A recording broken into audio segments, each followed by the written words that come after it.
Hey guys, welcome to Hedgehog's Homestead. My name is Laura. Today we have a little garden tour for you. These the tomato right here that I bought at Costco, and this will be a sweetie tomato. This is a teddy bear. These are teddy bear sunflowers. They're going to be great in the garden. They will attract a lot of pollinators. Over here we have in the back of here, that's a zinnia. This is a squash, and this is a Chinese cabbage right here. Or not cabbage, this right here, Chinese celery. Over here we have more tomatoes. We have a Kellogg's Gold back there, right here. This is a Kellogg's Gold right here. And another sweetie. Over here we have zinnias in the middle, and we have a couple of potatoes coming up. Otherwise there's onions all around here. More onions. This is a bourbon red or a red burst sunflower. Back here we have some nice lettuce coming up. I can start harvesting that now. Come out here for a salad and just pick it straight out of the garden, wash it off, and there you go, your salad for lunch or with dinner. And then that's a potato back there. This is how I cover up my tomato plants. So all three of these tomatoes are from seed. This one is not. This one's from the store, and that's a beefsteak. And then these two are from seed that I planted. Been doing really well. Let's see if they have any suckers or anything needing to be pruned yet. No, because I've been staying on top of it pretty well. See how this leaf was on the ground? I'm going to go ahead and take that off because I don't want that to get any worse.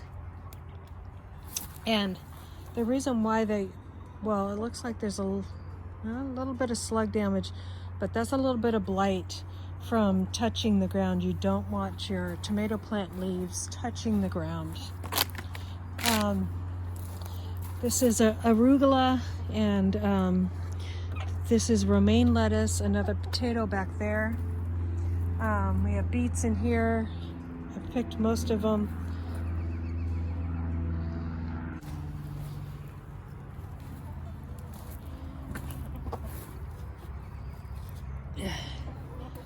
And this is radishes. I picked most of those as well.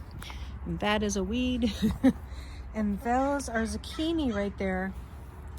That one's almost gone. And that one right there, you can see has been attacked by snails or slugs. So this can that's right here has a little bit, I might try something different. We'll see if this works. I have beer in here to catch the slugs. This looks like a little flea beetle damage. I'll have to get on top of that. It rained for days, so we're working some of this stuff out. This is another red burst sunflower right here. They're not doing as well here. I got cauliflower and some bell peppers there. I have some other things to plant. This is my potatoes. They're all coming up nicely in here. Those are fingerling potatoes that I bought at the grocery store, so you guys can do that. Buy them in the winter and put them in a cool, dark place until early spring and plant them. And you got potatoes. So if you took a couple potatoes out of the potatoes that you buy at the grocery store, put them in a cool, dark place, and get more potatoes from them. These are onions. I need to fertilize those some more. Those were younger onions that I started from seed as well. Got some grass in there I need to get out. This right here is garlic, and right there is spinach, all in there. It's coming up. Rosemary. This is elephant garlic right here. And you can see here, see how it kind of sparkles? We got a little more slug damage on there. That one's faring well, but it's just not doing very well. I think oh, that's rhubarb. That's why. So I might take these out and put them over there with that rhubarb over there, and it should take off. Rhubarb is a perennial, so it comes back every year, and it may not be doing well in this bed because rhubarbs are acid-loving plants, and these were right next to the thing. I didn't even see that they were rhubarb. So this is what happens, guys. You can see right here, a slug got that. Oh, let me show you this. So I don't know if you guys can see in there very well. Let's see if I can get in there. You can kind of see those are slugs. Number plants that I planted there are gone. So my curly kale is doing really good next to the garlic. As you can see there, it's doing all really nice. This is raspberries, and this bush, I only fed it once this year so far, and it's taking off. This bush was down to nothing. It was decimated last year by flea beetles, and I couldn't get a... So this is pumpkin over here. I think I have more pumpkin planted in here. And those over there are potatoes coming up in the corner. And that is rhubarb. So I'm going to move that other rhubarb over here later today, and I can use that spot for something else.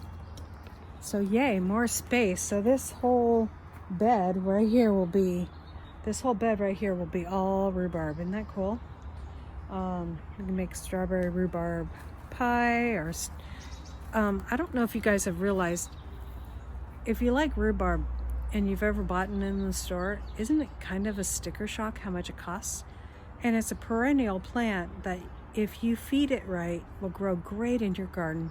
It's an acid-loving plant, so you want to give it things like buy acid-loving things. Blueberries are the same way. They're an acid-loving plant, so they can be planted close together, blueberry bushes. You can give it coffee grounds and things like that. You can also find fertilizers that are high on that acid scale. I'll show you which one I use. Works really great. Obviously, you guys can see that with the rhubarb, the rhubarb over there. So we'll get that rhubarb over with the other rhubarb so it's doing well as well. And I love this. These birds would love to get a hold of this beautiful teddy bear sunflower. Absolutely love it. They're trying to eat my garlic down. That's okay. It will still grow. You can trim your garlic back, and and up there I have an azalea coming up. Right there. So. Okay guys, now I started that rhubarb by seed as well.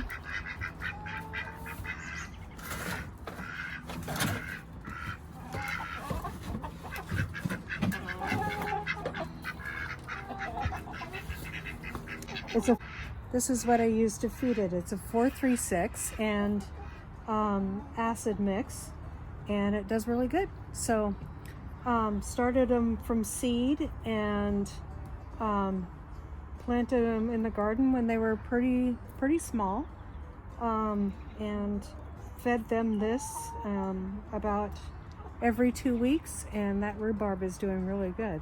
So, and it winters very well. It goes down like does really well in the Northwest. If you are wintering it further north, you might want to put covering over it when it's a hard freeze.